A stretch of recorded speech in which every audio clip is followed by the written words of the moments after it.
Hey guys, tonight we are walking into one of history's most misunderstood rooms, the medieval torture chamber, a place that has been exaggerated, mythologized, Hollywoodized, and generally treated as proof that the Middle Ages were uniquely, spectacularly, irredeemably barbaric. So before you get comfortable, take a moment, like the video, and subscribe. But only if you genuinely enjoy what I do here. And let me know in the comments where you're tuning in from and what time it is for you. It's always fascinating to see who's joining us from around the world. Now, dim the lights, maybe turn on a fan for that soft background hum, and let's ease into tonight's journey together. Before we go any further, we need to establish something that most documentaries, movies, and haunted house attractions prefer to skip entirely. Most medieval torture chambers did not look anything like what popular culture has spent centuries carefully constructing in your imagination. The dungeon filled wall to wall with gleaming iron instruments, each one more inventive than the last, staffed by hooded figures operating an assembly line of sophisticated torment, is largely a product of later centuries projecting their own anxieties backward onto the Middle Ages. The reality of medieval judicial torture was grimmer in some ways, more bureaucratic in others, and considerably more complicated than either a Hollywood or history class tends to suggest. Tonight, we are going to separate what actually happened from what people decided must have happened. We are going to look at the documented evidence, the actual legal frameworks, the real instruments, and the genuine human beings caught inside a system that believed, with complete sincerity, that it was pursuing justice. That sincerity does not make it less disturbing. In some ways, it makes it considerably more so. When the phrase medieval torture chamber appears, most modern minds immediately produce a specific image: a stone underground room, Iron Maiden standing in the corner, rack stretched across the center, thumbscrews on a table beside a brazier of glowing coals, perhaps a pendulum swinging somewhere for atmosphere.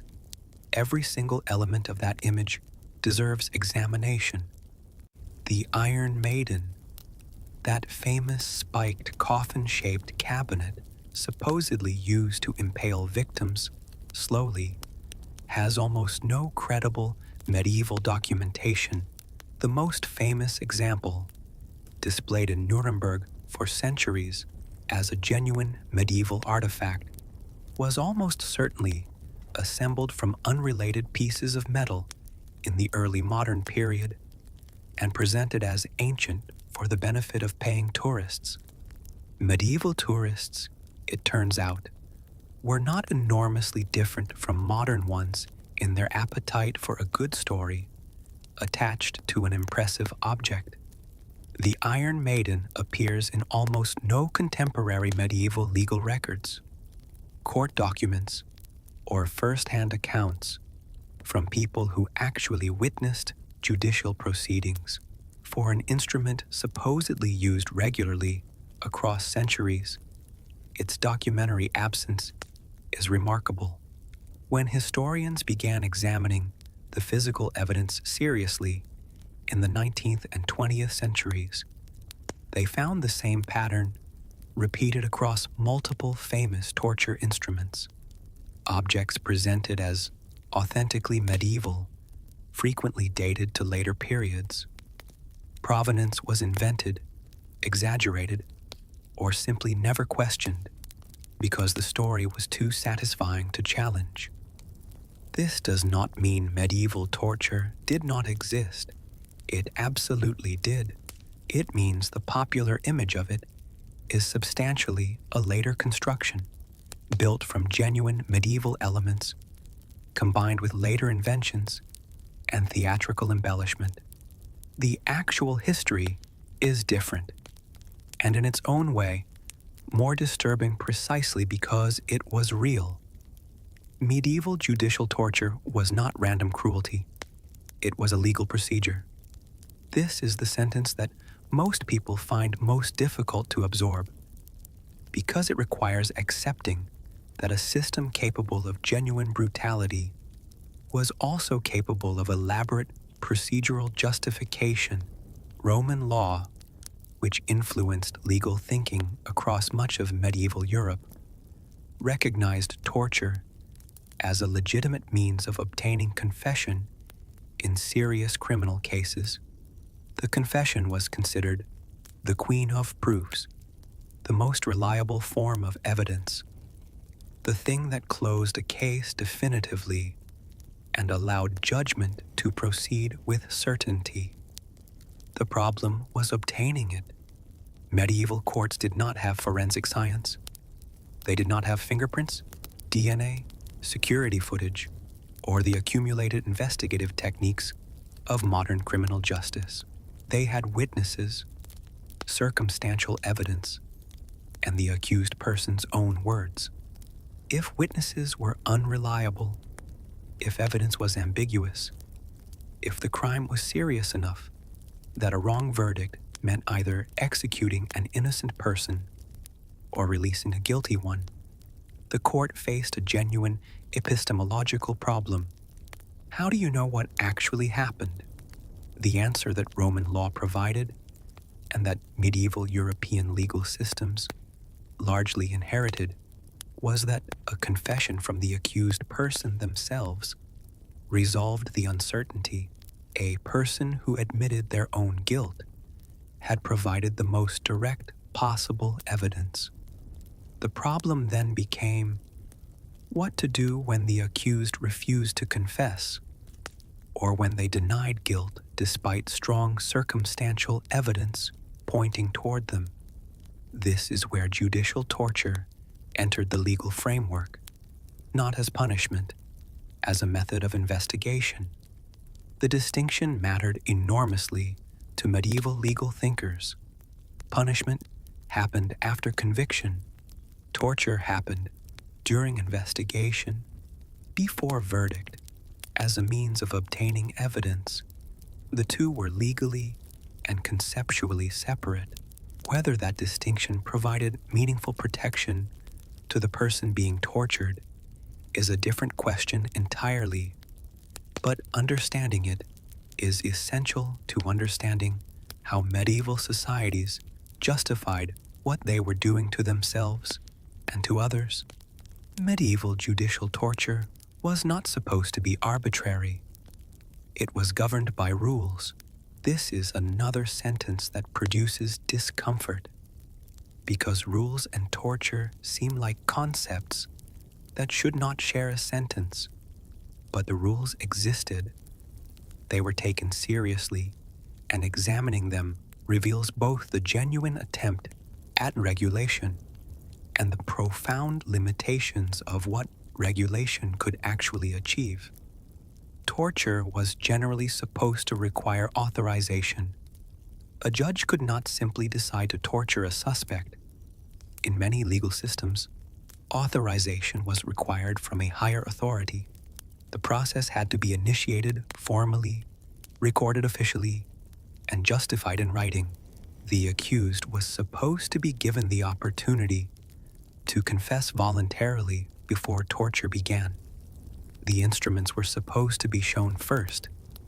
The intention was supposedly to give the suspect a final opportunity to avoid the procedure by speaking. Torture was supposed to stop short of permanent injury or death. The goal was confession, not destruction. An accused person who died under torture had not confessed. From a purely procedural standpoint, that was a failed outcome. A confession obtained under torture was supposed to be confirmed the following day. Without torture, to verify that the accused maintained their admission freely. A confession immediately withdrawn upon the cessation of torture was theoretically problematic. Certain categories of people were supposed to be exempt: children below a certain age, pregnant women, the elderly, nobility in some jurisdictions, clergy in others. These rules were real. They appear in legal texts, procedural manuals, and court records across medieval Europe. They were also regularly violated, inconsistently applied, subject to local interpretation, and fundamentally undermined by the simple reality that a person in pain will often say whatever they believe will make the pain stop. Medieval legal thinkers were aware of this problem. Some wrote about it explicitly, noting that torture produced unreliable confessions because people would confess to anything under sufficient duress. They were aware of the problem. They did not solve it. They continued using the procedure anyway, because the alternative, accepting uncertainty about guilt in serious cases, felt worse than the known flaws of the method they had. That is not medieval stupidity. That is a human tendency that has appeared in legal systems across centuries and cultures, and which has not entirely disappeared from the modern world. The rack is real. It is one of the most well-documented instruments of judicial torture in medieval and early modern Europe. The basic design is a frame on which a person is laid flat, with their wrists and ankles secured to rollers at opposite ends. Turning the rollers stretches the body. The rack appears in court records, in first-hand accounts, and in the records of multiple legal systems across Europe. Its use is documented in England, where it was employed at the Tower of London, and across continental Europe in various forms. The effects of rack torture were severe and documented. Joints were dislocated. In extreme cases, tendons and ligaments were permanently damaged. Some victims lost the use of their limbs entirely after extended sessions. This was known. Courts continued authorizing its use. Strappado was perhaps the most widely used torture method across medieval Europe. The simplicity of the device explains its prevalence. The accused's hands were tied behind their back. A rope attached to the bound wrists was thrown over a beam above. The person was then hoisted into the air by their arms bound behind them. The weight of the body on arms, twisted into an unnatural position, created intense pain in the shoulders and chest almost immediately. Holding this position for extended periods caused severe muscle damage.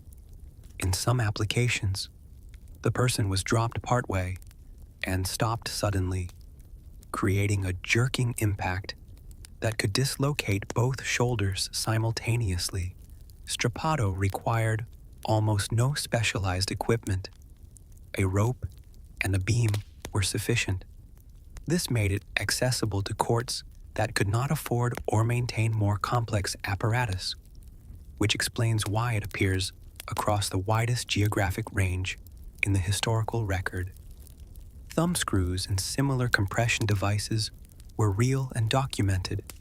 The design is exactly what the name suggests: a device that applies graduated pressure to thumbs, fingers, or other extremities.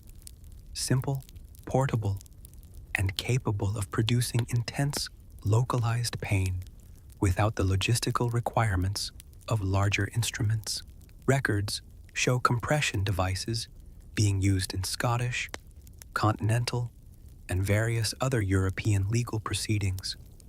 Their simplicity made them common in situations where more elaborate preparation was impractical. Water torture, in various forms, appears across the medieval and early modern record. One documented method involved forcing a cloth into the mouth and slowly pouring water onto it, creating the sensation of drowning while technically keeping the subject alive. The experience was described in contemporary accounts as producing extreme panic and physical distress.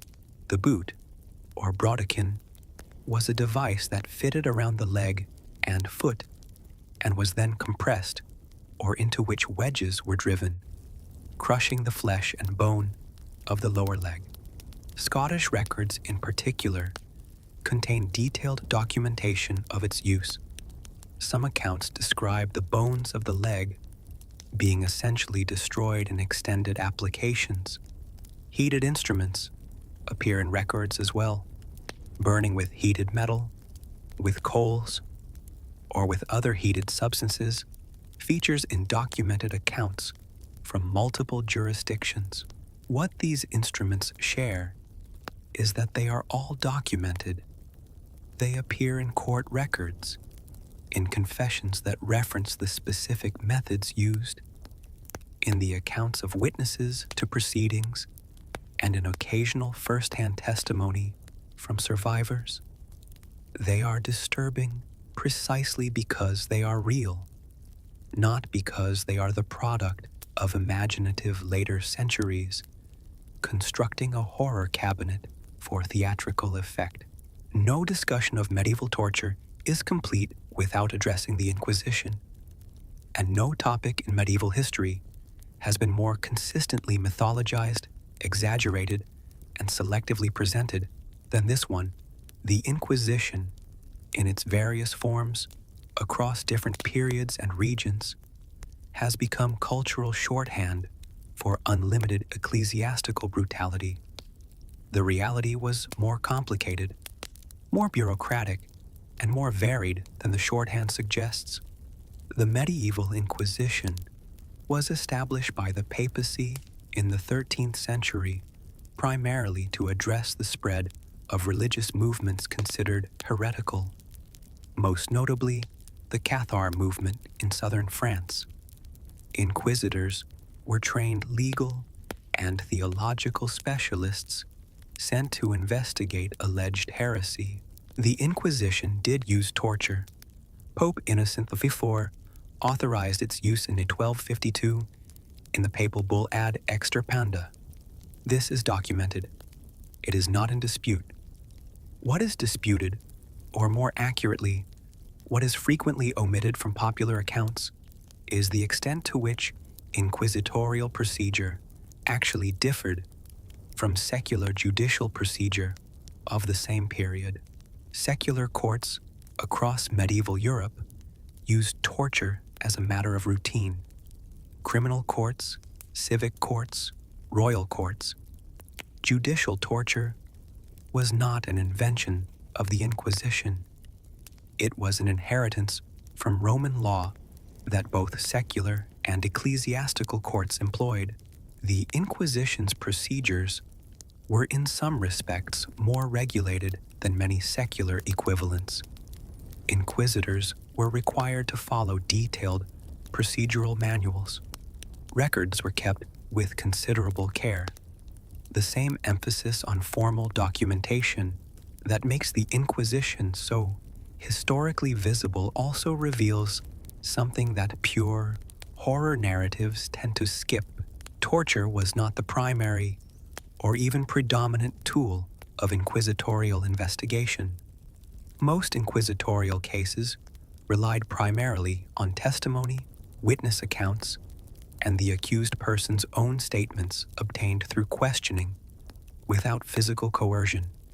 Bernard Gouy, one of the most famous medieval inquisitors, conducted hundreds of cases over his career. His Manual for Inquisitors discusses torture as a last resort in specific circumstances, not as a standard opening procedure. This does not exonerate the Inquisition. People were genuinely tortured. People were genuinely executed. The human cost was real and should not be minimized. But the image of the Inquisition as a torture machine operating at maximum capacity across centuries with every suspected heretic immediately subjected to the full range of available instruments, is not supported by the surviving documentary record. The reality was a legal bureaucracy operating within a framework of formal rules, employing torture selectively and with procedural justification in service of theological certainty that seems alien and terrifying to modern sensibilities precisely because we no longer share its premises. That is perhaps more disturbing than the simpler horror story.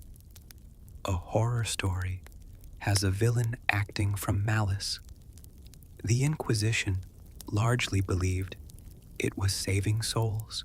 The witch trials of the late medieval and early modern period represent the point at which judicial torture expanded beyond its original procedural boundaries in ways that produced some of the most documented and most disturbing cases in European legal history.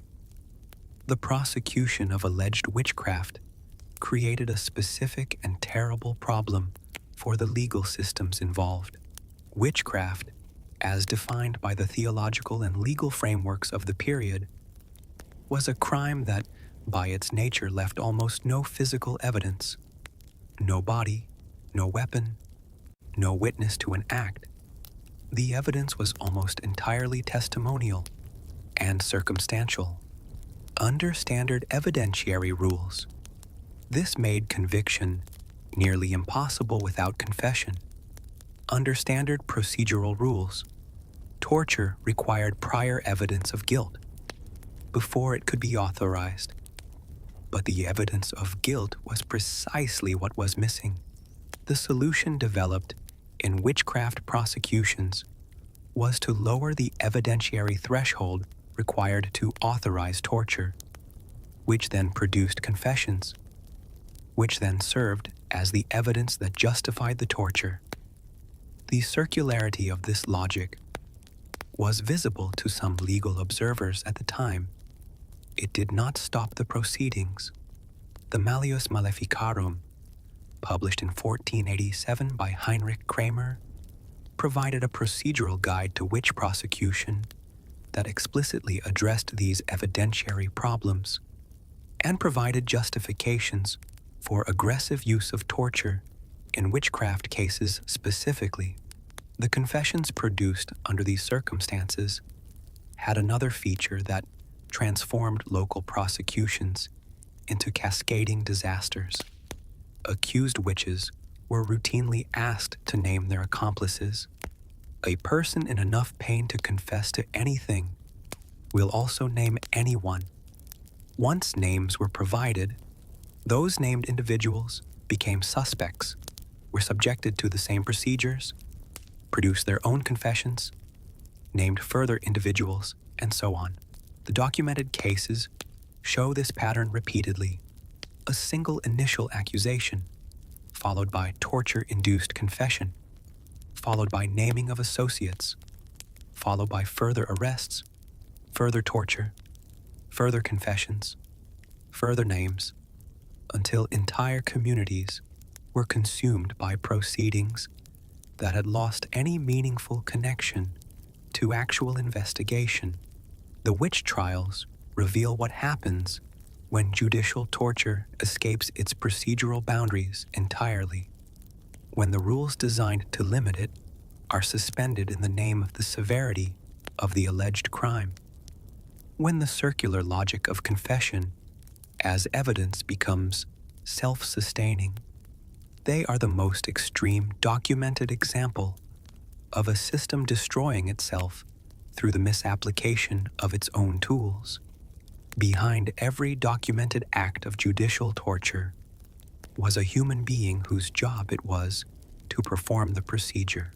Medieval societies handled this the same way they handled other socially necessary but socially uncomfortable roles.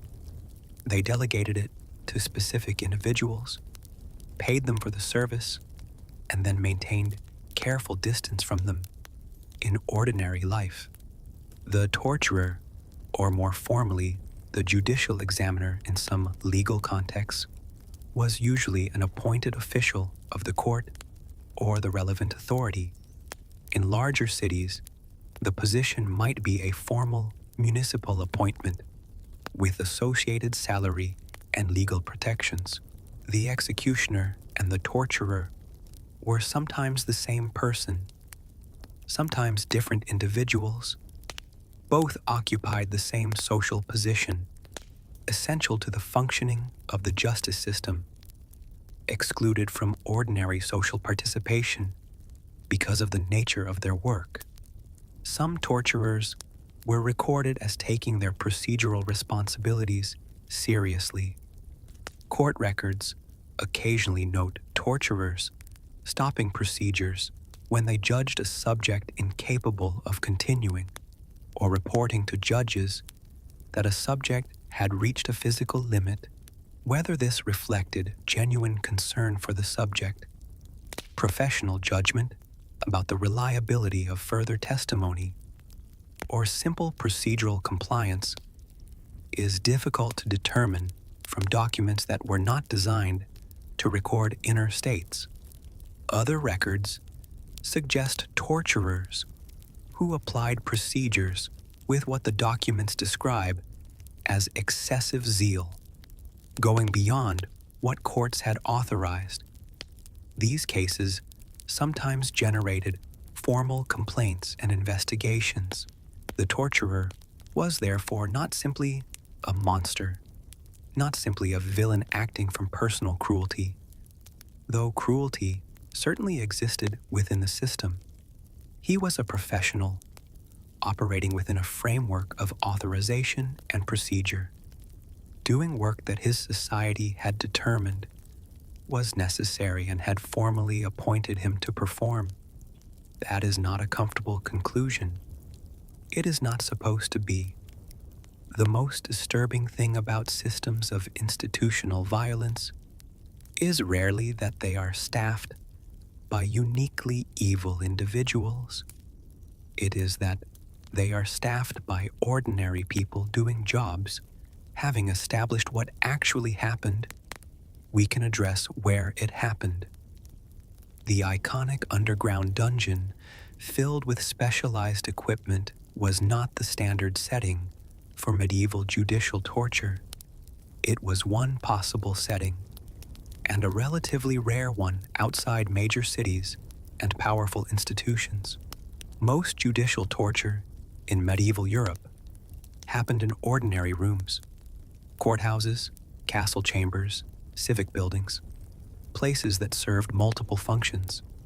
The table used for examination might be the same table used for other administrative purposes when examination was not occurring. Specialized facilities existed in major centers. The Tower of London had dedicated spaces. Certain continental city-states maintain equipped chambers as part of their formal justice infrastructure. The Inquisition established dedicated facilities in some locations. But the overwhelming majority of documented torture cases across medieval Europe did not take place in purpose-built horror chambers. They took place in whatever room was available, with whatever equipment the relevant authority possessed or could readily obtain. The Strappado, as noted earlier, required a rope and a beam. Both were universally available. The thumbscrew was portable. Water torture required water and cloth. The most commonly used methods of medieval judicial torture required almost no specialized facility at all. The dramatic underground chamber of popular imagination served a narrative purpose. It externalized and contained the horror. If torture happened in a special room, separated from ordinary life by stone walls and locked doors, it could be imagined as something separate from normal society.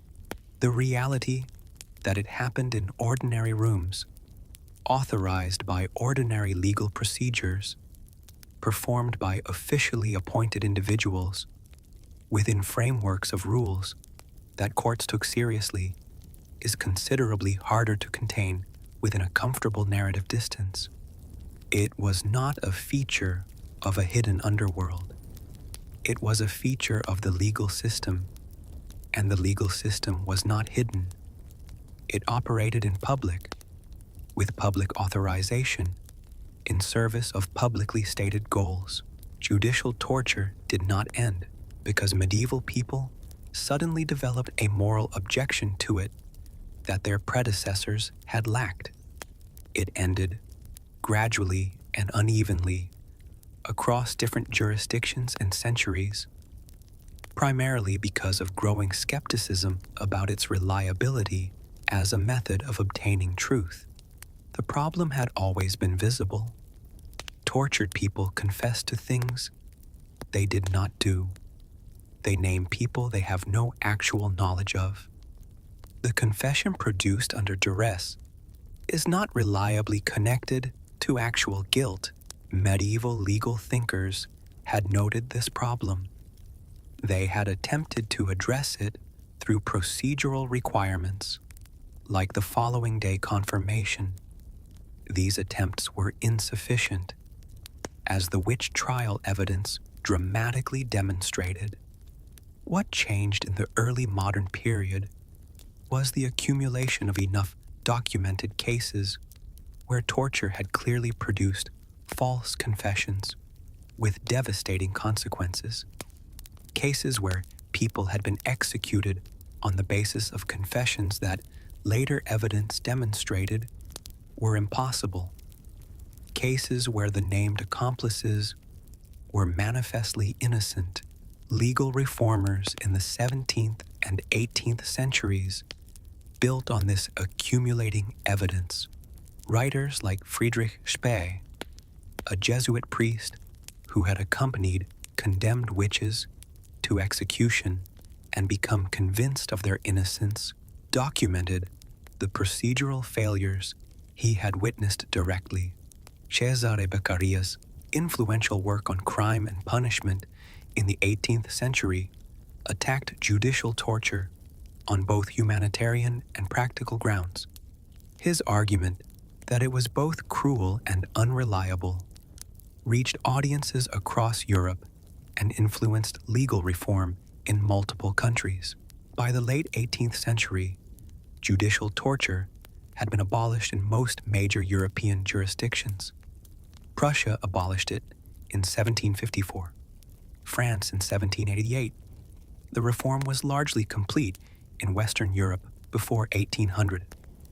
It is worth noting that torture was not abolished because it was suddenly recognized as morally intolerable. The moral objection had been available throughout the medieval period.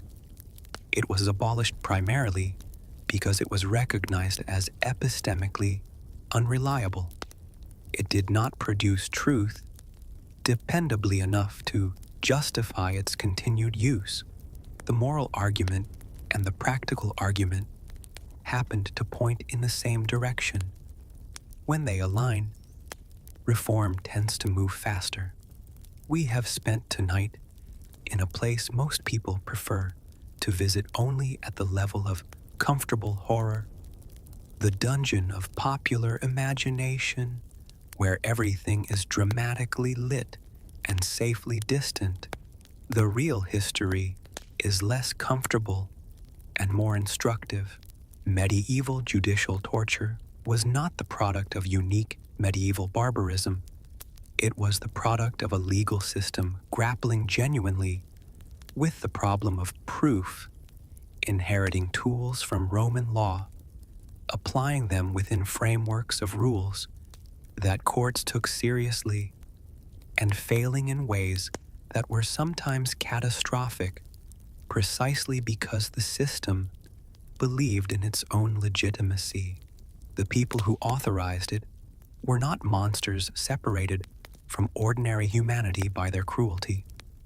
They were judges, priests, administrators, and legal scholars who believed they were pursuing justice through the best methods available to them. The people who performed it were appointed officials doing a job their society had determined was necessary.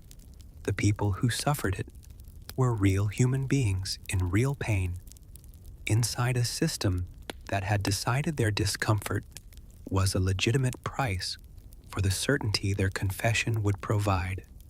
None of this is comfortable. It is not supposed to be. The comfortable version of medieval torture is a horror show in a dungeon, populated by villains, safely in the past, separated from us by centuries of obvious moral progress.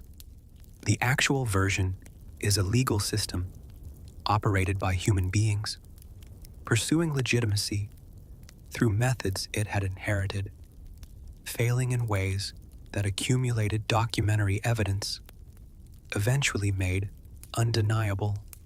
The distance between that version and our own time is real.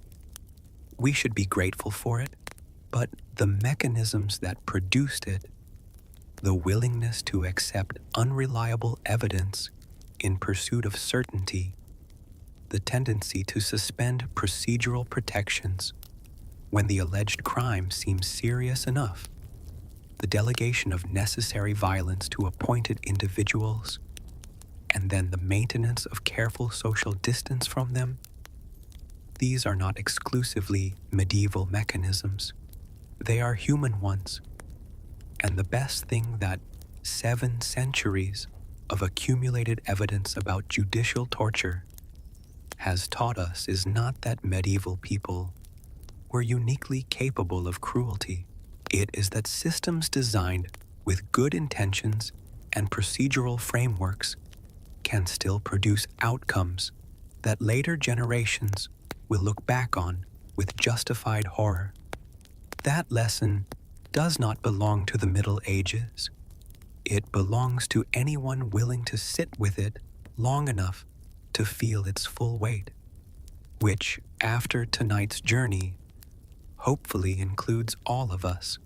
I'd like you to imagine waking up in a medieval town just as the church bells begin ringing a little more than usual.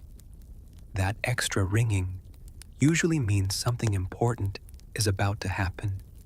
Perhaps a royal announcement, perhaps a market fair, or perhaps someone is about to spend the next several hours standing in the middle of the town square with their head and hands locked inside a large wooden frame, while complete strangers debate the quality of their life choices. Welcome to the medieval pillory. Oddly enough, compared with many other punishments of the Middle Ages, this was considered one of the lighter options, which says rather a lot about medieval Europe. If you've only seen the movies, you're probably imagining an angry crowd endlessly throwing tomatoes, while everyone laughs like they're attending the world's least enjoyable festival. Hollywood isn't entirely wrong.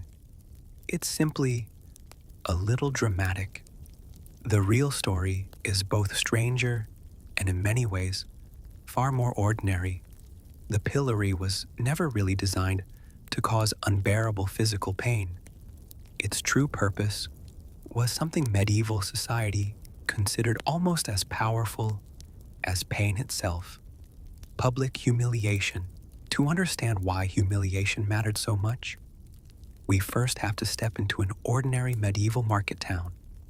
Not a grand castle, not a battlefield, just a busy town somewhere in England, France, the Holy Roman Empire, or one of dozens of kingdoms where church bells marked the hours and everybody somehow knew everybody else's business. Privacy barely existed. If your neighbor bought a new cow, people noticed. If someone argued loudly with their spouse, people noticed. If the baker accidentally burned today's bread, somehow the entire town knew before lunchtime. Medieval life unfolded almost entirely in public, so naturally punishment unfolded there as well. Justice wasn't hidden behind walls. It stood right in the marketplace for everyone to see, because reputation was one of the most valuable things a person could own. Medieval governments also faced a practical problem. They had no modern police departments, no surveillance cameras, and certainly no enormous prison systems capable of housing thousands of offenders for years at a time. In fact, long-term imprisonment was surprisingly uncommon for ordinary crimes. Most prisons were temporary holding places where people waited for trial or sentencing. Keeping someone locked away year after year was expensive. Feeding them cost money. Guarding them cost money. Maintaining prison buildings cost money. Medieval rulers, much like governments today, were always looking for ways to save resources while still enforcing the law. The pillory solved several problems all at once. It punished the offender, warned everyone watching, and required little more than a sturdy wooden structure standing permanently in the middle of town. Simple, efficient, and depending on the weather, deeply uncomfortable. Now imagine arriving at the marketplace early on a cool morning. Merchants arrange baskets of vegetables, while blacksmiths begin hammering glowing iron before the sun has fully warmed the streets. Fresh bread drifts through the air from nearby ovens. Children weave happily between market stalls until exhausted parents remind them that running near horses is generally a terrible idea. Then, standing near the very center of the square, you notice a thick wooden post supporting a heavy frame with 3 rounded openings, 1 for the neck and 2 for the wrists. At first glance, it almost resembles an oversized piece of furniture. Only after a moment do you realize that people are meant to fit inside it. The wood is surprisingly ordinary, usually oak, strong enough to survive years of rain, snow, sunshine, and countless embarrassed criminals. It isn't decorated. There are no elaborate carvings. Apparently, medieval justice had very little interest in interior design.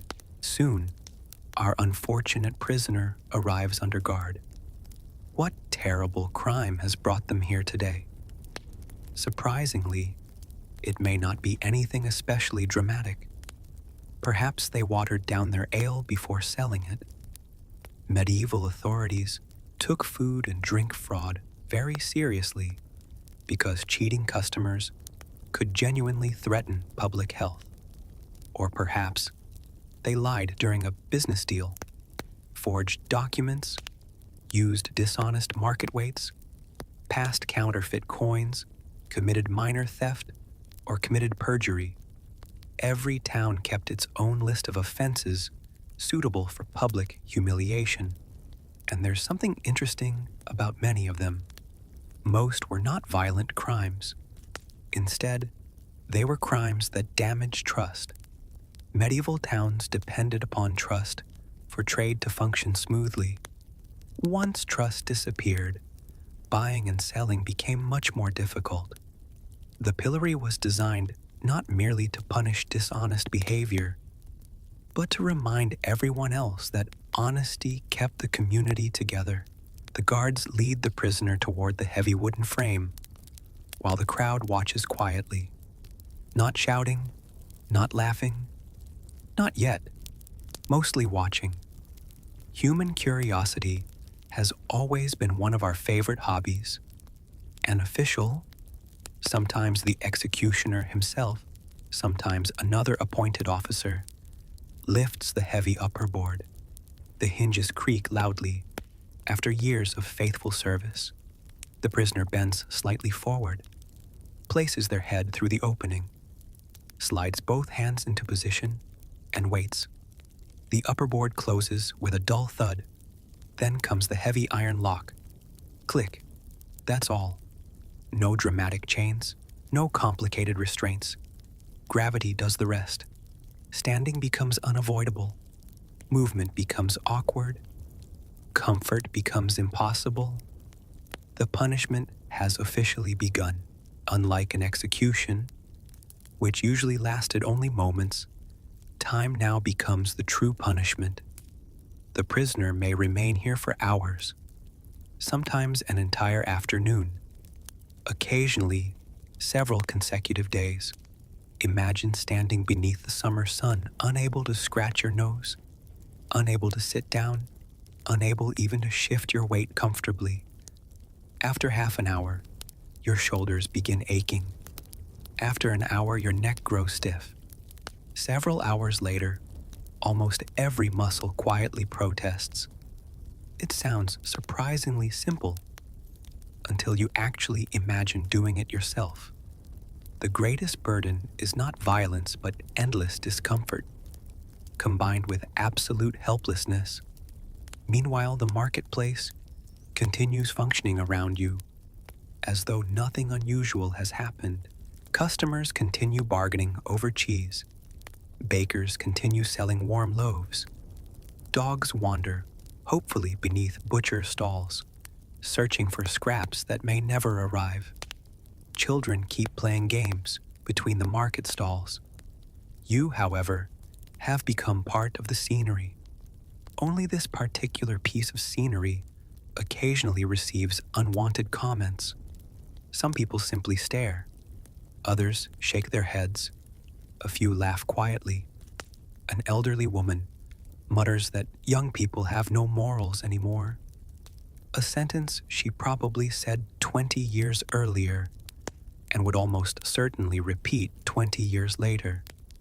Every generation somehow becomes convinced the next one is personally responsible for civilization's decline. Apparently, that tradition has survived remarkably well across the centuries. Now, about those vegetables. Yes, people really did throw things sometimes. Rotten eggs, spoiled fruit, mud, occasionally even small stones, although authorities generally discouraged anything that could cause serious injury. After all, humiliation, not murder, was supposed to be the punishment. There is an important difference between public embarrassment and outright violence, even if excited crowds occasionally struggled to remember it. Whether every spectator respected those limits is another matter entirely. Crowds have never been particularly famous for restraint. A fish seller notices the prisoner and quietly asks another merchant, "Didn't he cheat customers last winter?" The other merchant nods, and before long, half the marketplace is discussing the story. Conversation spreads faster than any official announcement ever could. That conversation is perhaps the most important part of the entire punishment. Everyone hears about the offense. Everyone remembers the face. Reputation spreads through gossip with astonishing speed. Long before newspapers, radio, or social media existed, the marketplace served exactly the same purpose. News traveled from one conversation to another until the entire town knew what had happened. You could lose your good name in a single afternoon, and rebuilding it might take years or never happen at all. In medieval society, reputation determined whether people trusted you, bought from you, loaned you money, accepted you into guilds, considered marriage proposals, or believed your word during disagreements.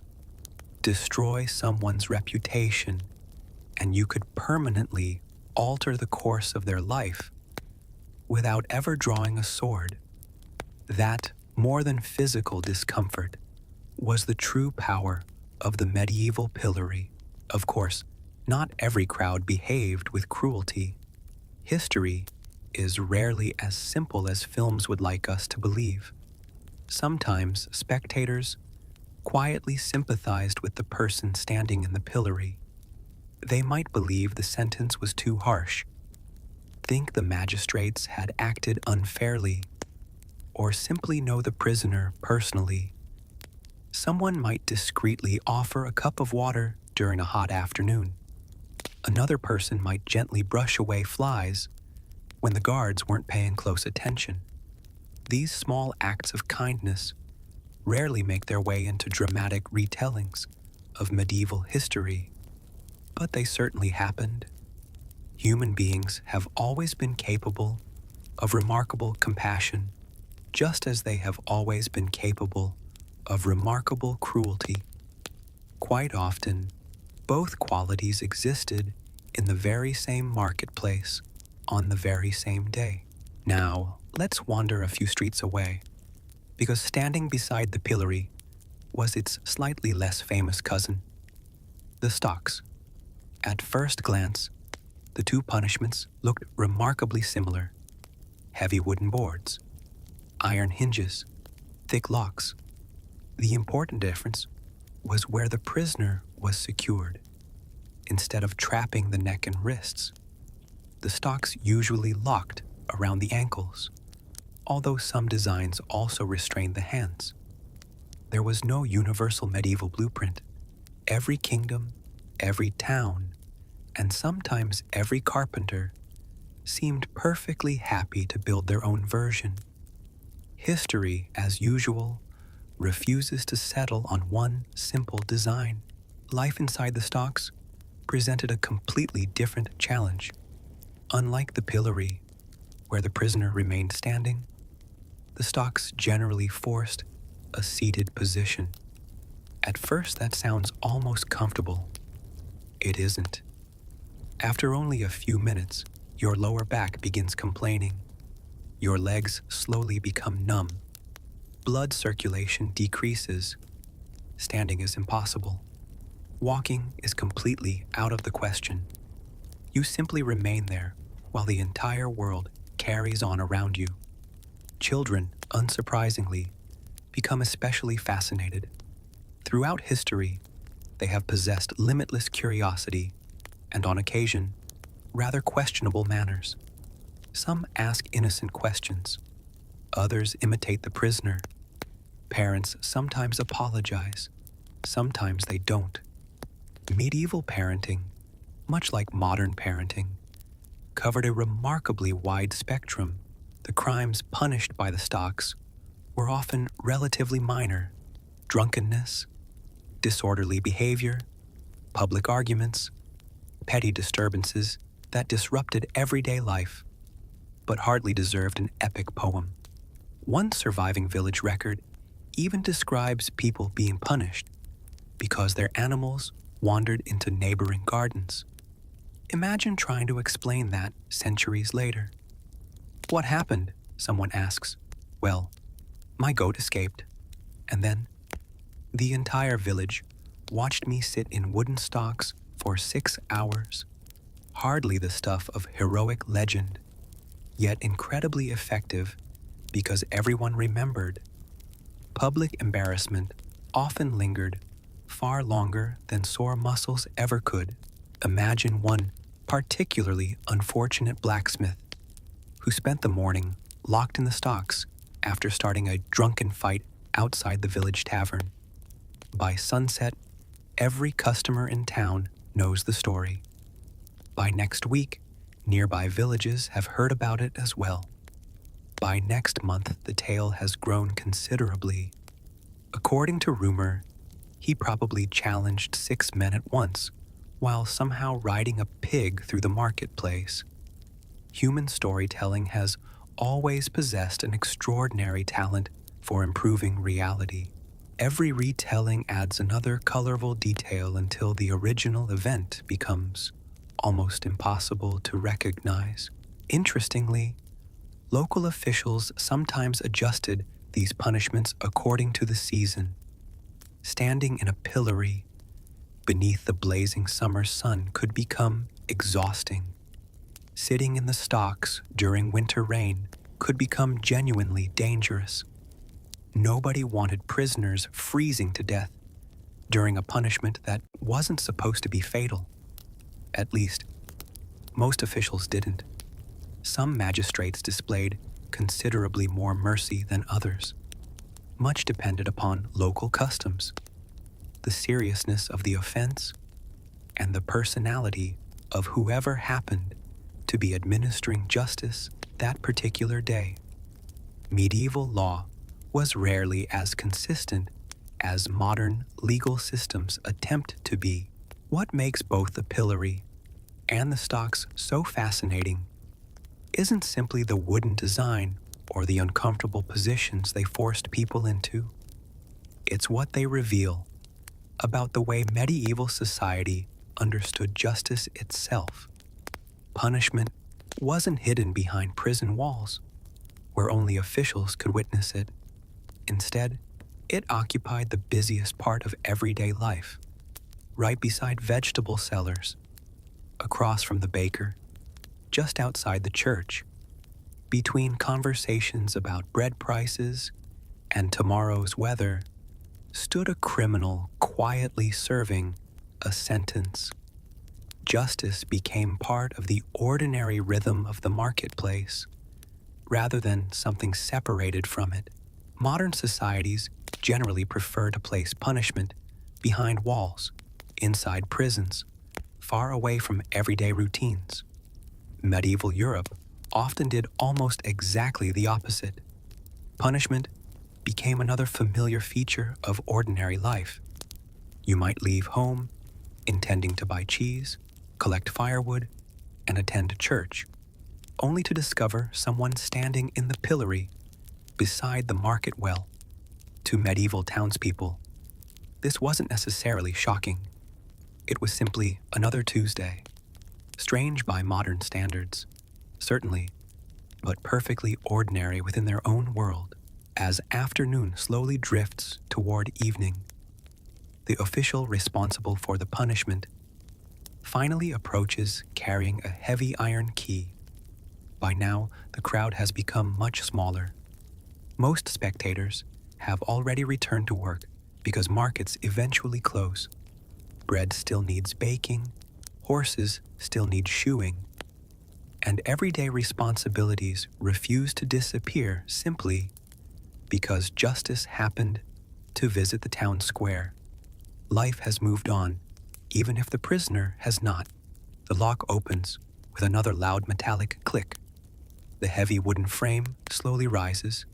Stiff muscles protest almost immediately as blood begins flowing normally again.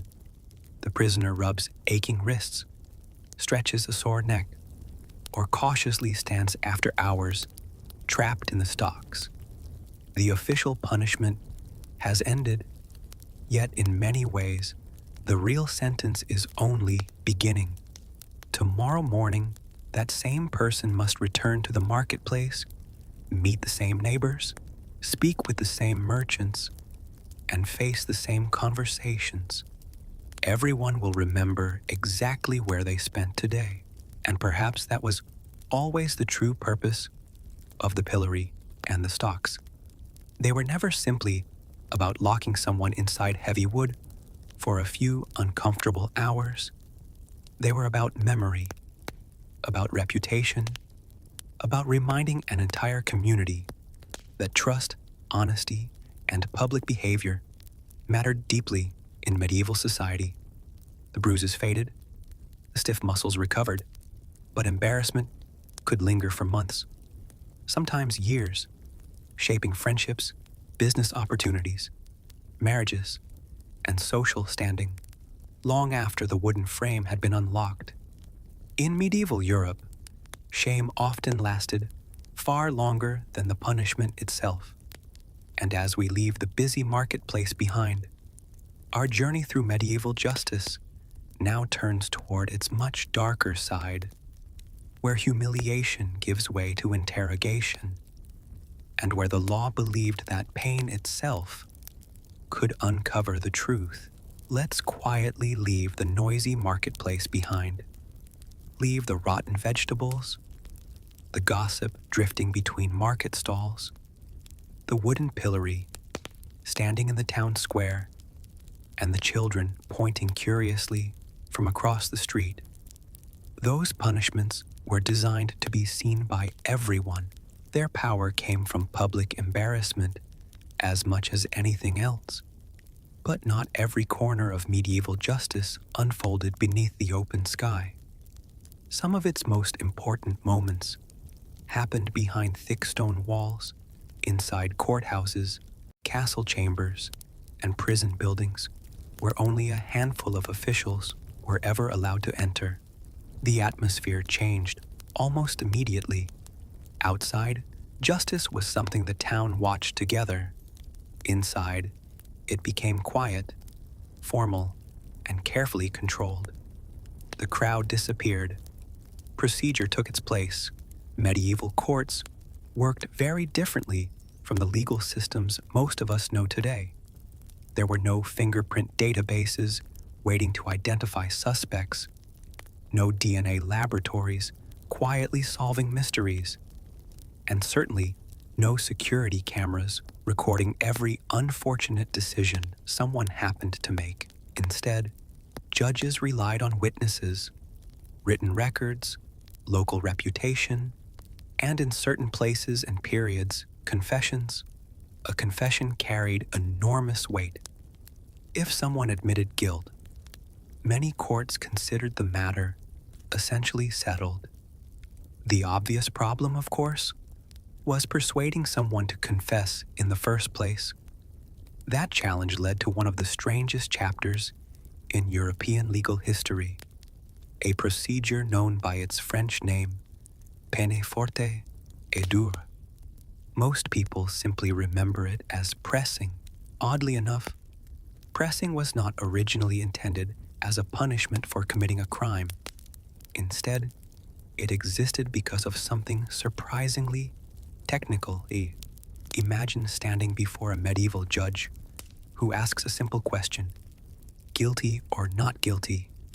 Today, almost everyone understands that one of those answers must be given before a trial can proceed. Centuries ago, however, some defendants simply refused to answer at all. No plea, no explanation, complete silence. At first glance, this seems rather confusing. Why not simply declare yourself innocent and allow the trial to begin?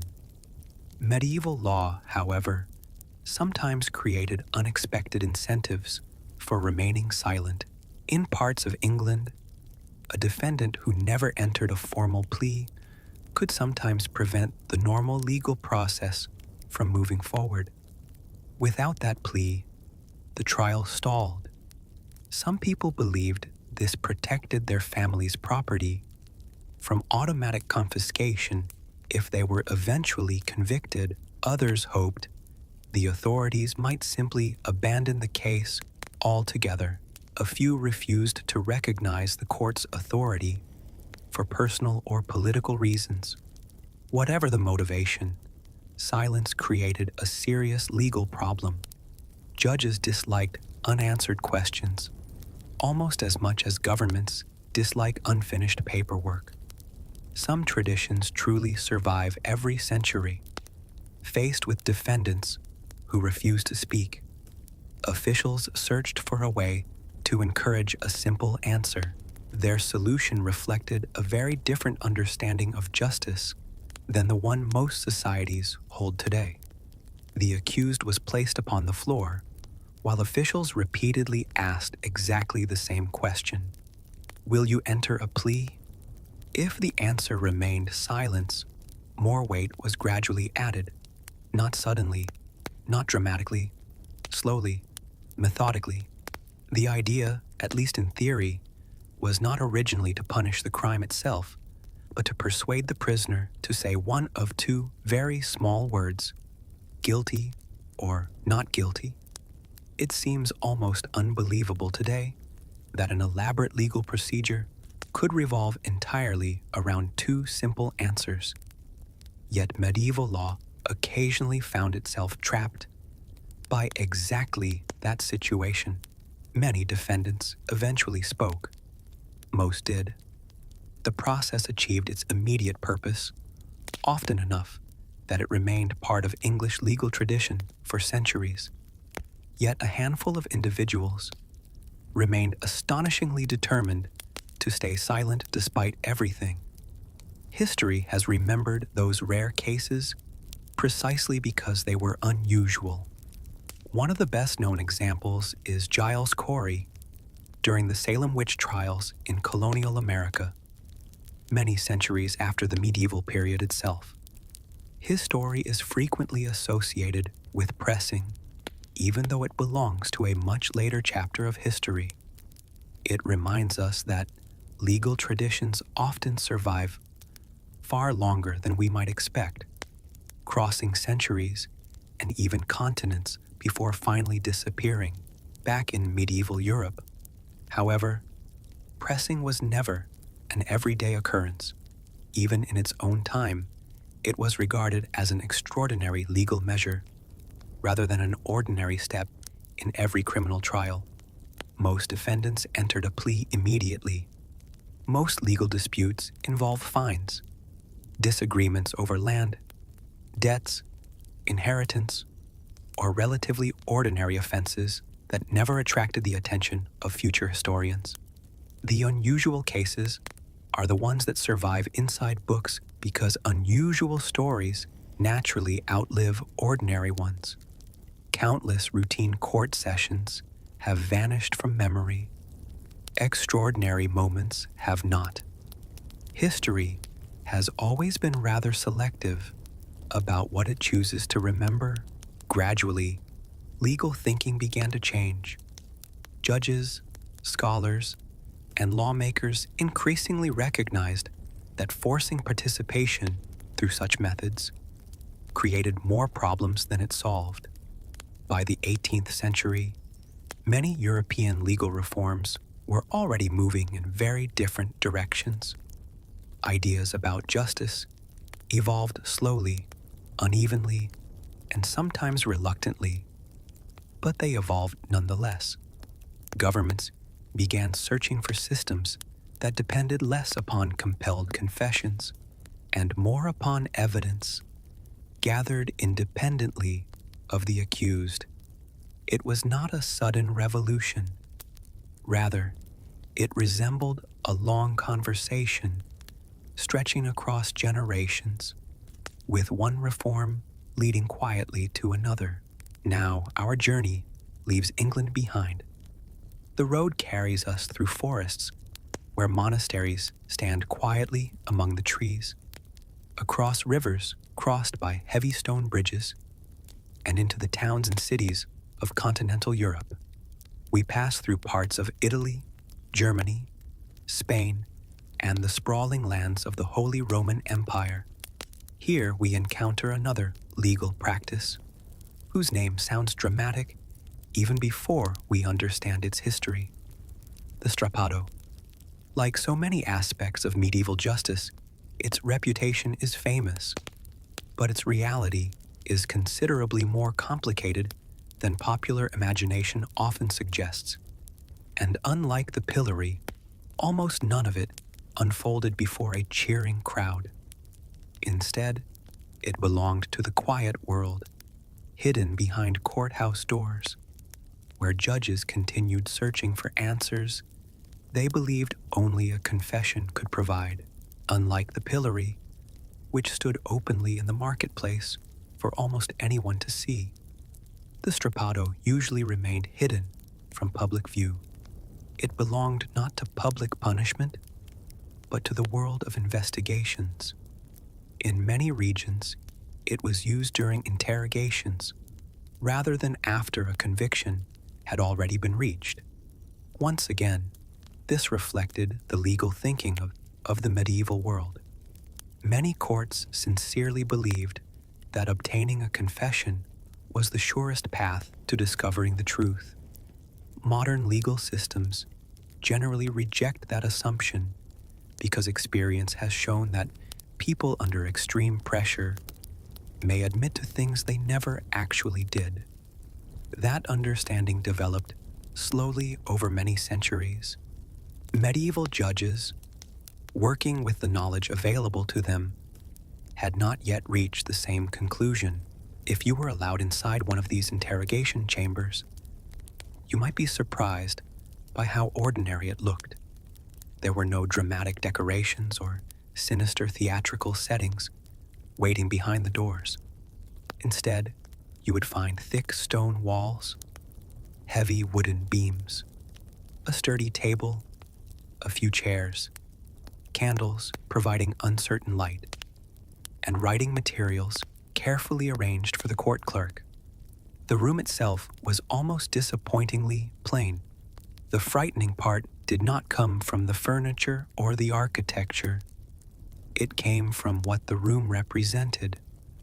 Inside these walls, legal questions carried enormous consequences, and every word spoken could alter the course of a person's life.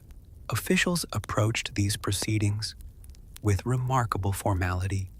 Every stage was carefully recorded. The clerk noted who was present, what questions were asked, what answers were given, and how the session progressed. Even here, paperwork remained an essential part of medieval government. Bureaucracy reached into nearly every corner of public life. The accused stood before judges and officials while questions were repeated patiently. Names, places, associates, dates, events. Sometimes the answers satisfied the court. Sometimes they raised even more questions. The conversation often mattered as much as the verdict itself. Modern historians continue debating exactly how frequently judicial torture appeared in different parts of medieval Europe. And the honest answer is that it varied enormously. Some cities relied upon it only rarely. Others used it more frequently under particular legal systems. There was never one single medieval Europe operating under one universal code of law. Every kingdom developed its own customs. Every city adapted procedures to local traditions. What happened inside one courtroom in northern Italy might differ greatly from what happened inside another hundreds of miles away in Germany or Spain. Popular films often compress this complexity into one simple picture. Reality was much less uniform. One detail is often overlooked when discussing medieval courts. Even many legal manuals of the period described these practices as measures of last resort, rather than ordinary investigative tools. Officials were generally expected to gather witnesses, documents, and other evidence before considering more coercive methods. Whether those rules were always followed is another question entirely. Human beings have always possessed an extraordinary talent for bending their own rules whenever circumstances seem inconvenient. Medieval governments were no exception. Laws written neatly upon parchment did not always unfold quite so neatly in real life. Over time, judges, philosophers, and legal scholars began recognizing the weaknesses in relying too heavily upon confessions. A confession obtained through coercion could be unreliable. False accusations spread surprisingly easily. Innocent people sometimes suffered, while guilty individuals escaped attention altogether. These uncomfortable realities encouraged generations of legal thinkers to ask difficult questions about fairness, evidence, and the true purpose of justice. Progress did not happen overnight. It arrived one debate, one reform, and one generation at a time. Slowly, evidence began carrying greater importance than confession alone. Meanwhile, outside the courthouse walls, ordinary life continued almost completely unchanged. Farmers harvested grain beneath the summer sun.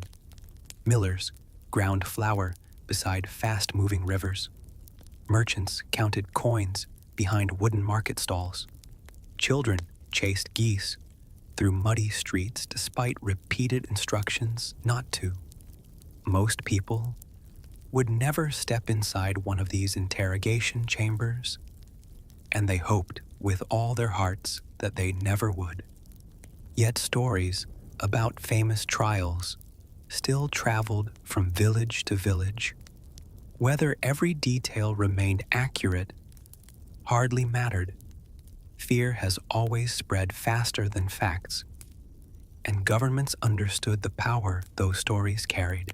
As evening approached, candles burned lower inside the courthouse. Court clerks carefully stored official records. Judges concluded the day's proceedings, and heavy wooden doors slowly closed for the night. Silence returned to the prison corridors. Another long day inside the machinery of medieval justice had reached its end. Outside, church bells announced the evening hour, while townspeople returned home carrying bread, firewood, and whatever news they had collected throughout the day. For most citizens, justice remained something distant, a system they respected, feared, and quietly hoped never to experience firsthand.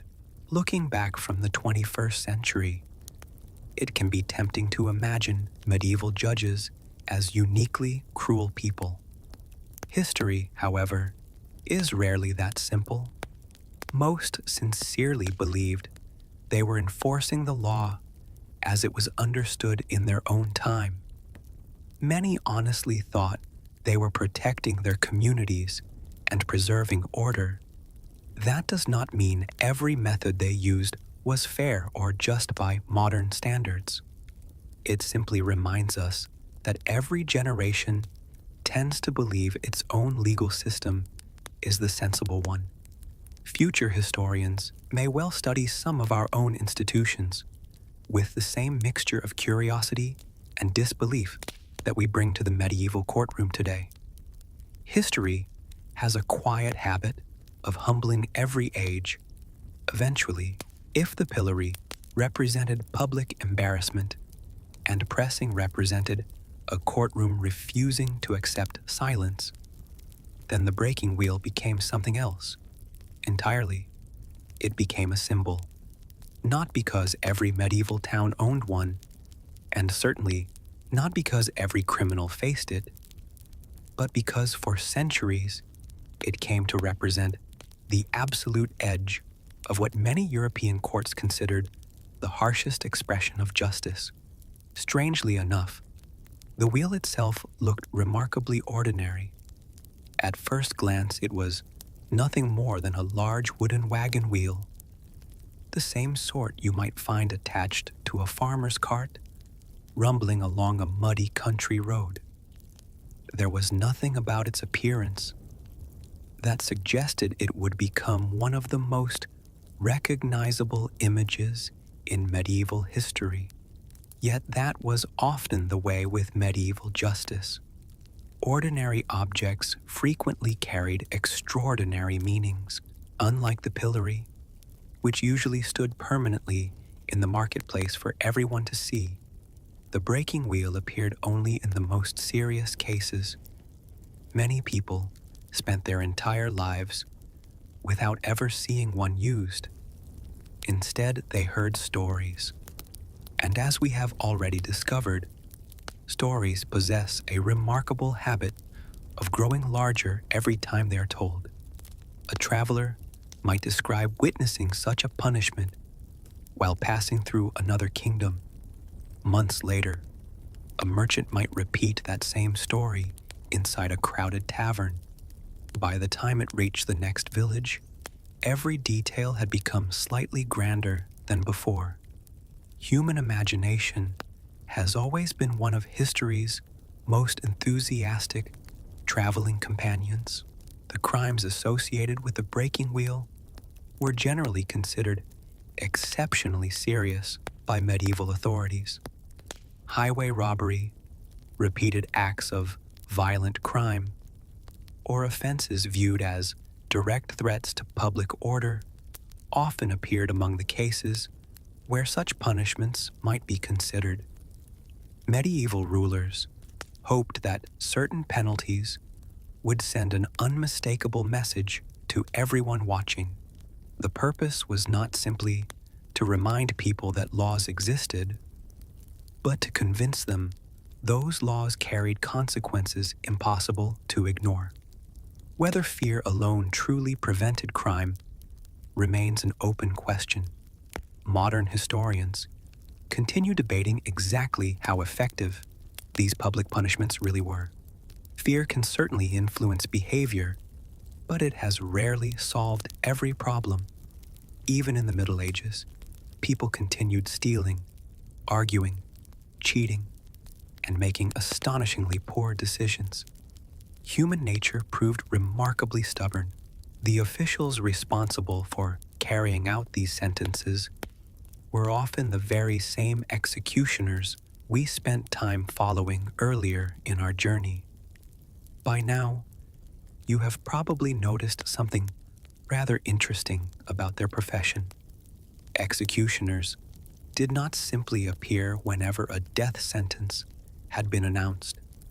They served as public officials with surprisingly varied responsibilities. They maintained equipment, assisted courts, performed unpleasant civic duties, supervised certain punishments, and occasionally found themselves at the center of events everyone else preferred not to think about. It was an unusual profession, officially respected because it served the law, yet socially avoided because it dealt so closely with death. Few occupations carried quite so many contradictions. For generations, this system continued with surprisingly little change. Yet history almost never remains perfectly still forever. As the centuries passed, something quiet began happening across Europe. Not a sudden revolution, not one dramatic speech that transformed everything overnight. Instead, countless scholars, lawyers, religious thinkers, and philosophers slowly began asking uncomfortable questions. Was fear truly the best foundation for justice? Did severe punishments actually create better societies? Could mercy strengthen the law rather than weaken it? These questions did not produce immediate answers. They sparked conversations that lasted decades, then generations, and eventually centuries. Slowly, Europe entered the period historians now call the Enlightenment. People did not suddenly wake one morning and decide every old tradition was wrong. Instead, thousands of small conversations gradually reshaped larger institutions. Universities expanded. Books became easier to print and distribute. New ideas traveled farther than ever before. A legal reform suggested in one country might eventually inspire discussion hundreds of miles away in another. Information crossed borders more easily, and with every conversation, the old assumptions about crime and punishment became a little less certain. Progress, as history often reminds us, usually moves through countless quiet conversations rather than dramatic turning points. One particularly influential voice belonged to the Italian thinker Cesare Beccaria. In 1764, he published a remarkable book arguing that punishments should be fair, proportionate, and designed primarily to prevent crime rather than simply inspire fear. Today, those ideas may sound almost obvious, but during the 18th century, they were surprisingly bold. Not everyone welcomed them. Many rulers sincerely believed harsh punishments protected society. Others worried that reducing penalties would encourage lawlessness. The debate stretched across Europe, sometimes calm, sometimes heated. Yet, despite disagreements, the conversation itself marked an important turning point in the history of justice. Gradually, governments across Europe began removing many older forms of corporal punishment from their legal systems. Public spectacles became less common.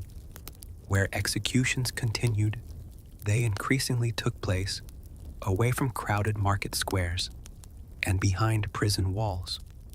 Long-term imprisonment also became more practical as governments grew larger and more organized. Medieval kingdoms had often lacked the resources necessary to maintain extensive prison systems. Prisons required buildings, guards, food, administrators, written records, and an entire bureaucracy capable of managing thousands of prisoners. Earlier governments simply could not always afford such institutions. By the 18th and 19th centuries, many states finally could. Justice itself slowly became quieter. Instead of entire villages gathering in the marketplace to witness punishment, legal proceedings increasingly disappeared behind courthouse doors and prison walls. Some historians interpret this change as evidence of growing compassion. Others argue it reflected changing ideas about government authority and centralized control. Perhaps both explanations contain part of the truth. History rarely insists upon a single answer. The more closely we examine the past, the more we discover that major changes usually happen for several reasons at once, rather than one reason alone. Today, if you wander through many medieval towns across Europe, you can still find old pillories standing quietly in market squares. Some have been carefully restored. Others remain weathered by centuries of rain, snow, and sunlight. Tourists stroll past them carrying cameras, coffee, or ice cream, often without realizing that these ordinary wooden or stone structures once represented public shame and legal authority. Children climb nearby steps, while guides calmly explain their history to curious visitors. Time has a remarkable talent for transforming places once associated with fear into places filled with curiosity. The objects remain almost exactly where they have always stood. Only our understanding of them has changed. Old courthouses that once echoed with the voices of magistrates have become museums where visitors wander quietly from room to room, reading information panels instead of legal verdicts. Former prisons now welcome school groups rather than prisoners, and ancient execution grounds have been transformed into peaceful parks where families spread blankets beneath the trees on warm afternoons. Children run across fields without realizing what those places once represented. Couples stroll hand in hand where crowds once gathered to witness justice unfold. History rarely disappears completely. More often, it simply changes its surroundings. The buildings remain, but the meaning we attach to them slowly evolves with every passing generation. Looking back from the 21st century, it is tempting to divide the world into simple categories. Medieval people were cruel. We are enlightened. It is an easy story to tell because it makes us feel comfortably distant from the past. History, however, usually encourages a little more humility than that. Every generation becomes convinced it has finally discovered the correct way to organize justice. Every generation believes future historians will admire its wisdom. Yet time has a remarkable habit of questioning ideas that once seemed completely obvious. Systems that appeared perfectly reasonable in one century often look deeply puzzling in the next. History has never been especially gentle with certainty. Perhaps that is one of its greatest lessons. Not that people who lived hundreds of years ago were entirely different from us, but that they were, in many surprising ways, remarkably familiar. They worried about crime. They argued over fairness. They debated how governments should respond when someone broke the law. They disagreed passionately with one another about punishment, mercy, authority, and responsibility. Some believed severe penalties protected society. Others believed compassion created stronger communities. The methods changed over time, but the questions themselves remained strangely constant. We still ask many of them today, as our journey slowly returns to the imaginary medieval town where it first began. The evening light stretches across the rooftops. The marketplace that bustled with noise only a few hours earlier has grown quiet once again. Merchants pack away the last of their goods before heading home. The blacksmith allows his forge to cool after another long day beside the fire. Church bells mark the final hours of daylight, while thin streams of smoke rise gently from cottage chimneys. Somewhere nearby, a baker quietly prepares tomorrow morning's bread, because another day always arrives sooner than expected. The old pillory stands empty in the center of the square. The stocks remain silent. The courthouse doors have been locked for the evening, and the officials have already returned to their own families. The executioner, whose long day began before sunrise, has long since walked home as well. The crowd scattered hours ago. Children have returned indoors. Travelers continue along dusty roads toward the next village before darkness settles completely. Life, just as it always has, keeps moving forward. The town prepares for another ordinary morning, almost as though today's events had already become yesterday's memories. And perhaps that is the strangest part of medieval justice. Not the punishments themselves, not the laws carefully copied into official records, not even the fear they sometimes inspired. The truly remarkable thing is how ordinary life continued around them. People still fell in love. Children still played in muddy streets despite repeated instructions not to ruin their shoes. Neighbors still borrowed tools from one another and promised to return them tomorrow. Farmers still worried about the weather. Bakers still hoped their bread would rise properly before dawn. History was never made entirely of kings, battles, or courtrooms. It was also built from thousands of ordinary people, quietly trying to live ordinary lives. That perspective is easy to lose when we focus only on the dramatic moments preserved inside history books. Medieval Europe was not one endless sequence of punishments and public spectacles.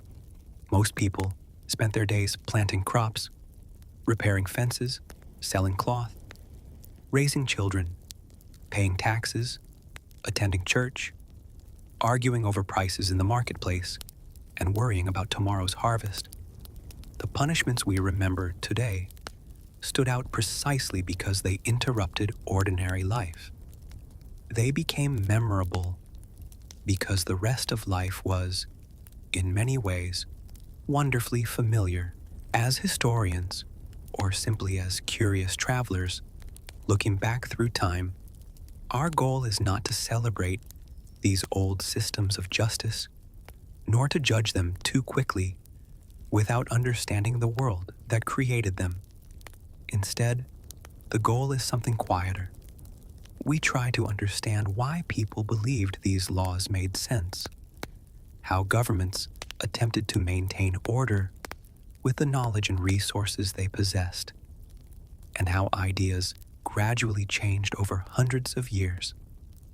Every age inherits beliefs from the generations before it, questions some of them, keeps others, and eventually passes a new collection of ideas to those who come next. History reminds us that progress rarely arrives all at once. It moves slowly, carried forward by countless conversations, debates, books, court cases, and ordinary people willing to ask difficult questions. The story of medieval punishment is not simply a story about wooden pillories, crowded marketplaces, courthouse chambers, or executioners carrying heavy swords. It is also the story of changing ideas about fairness, responsibility, evidence, mercy, and what justice should really mean. Those conversations began centuries ago, and in many ways they are still continuing today. So as night finally settles over our medieval town, the last church bell echoes softly across quiet rooftops. Lanterns glow behind cottage windows. The marketplace falls asleep beneath the stars. Somewhere a watchman begins his evening patrol, while the baker prepares for another early morning before the sun has even considered rising. We leave behind the crowded squares, the weathered pillories, the silent courthouses, and the people who lived within that complicated world. Not to admire every decision they made, nor to dismiss them as simply cruel, but to understand them a little better. Because history is at its most fascinating when it reminds us that every age, including our own, is shaped by the ideas it chooses to call justice. And with that quiet thought, our journey through the harsh, complicated, and endlessly fascinating world of medieval punishment comes gently to an end. Thank you for joining me on tonight's walk through history. Until next time, sleep well, and I'll see you in the next chapter of history.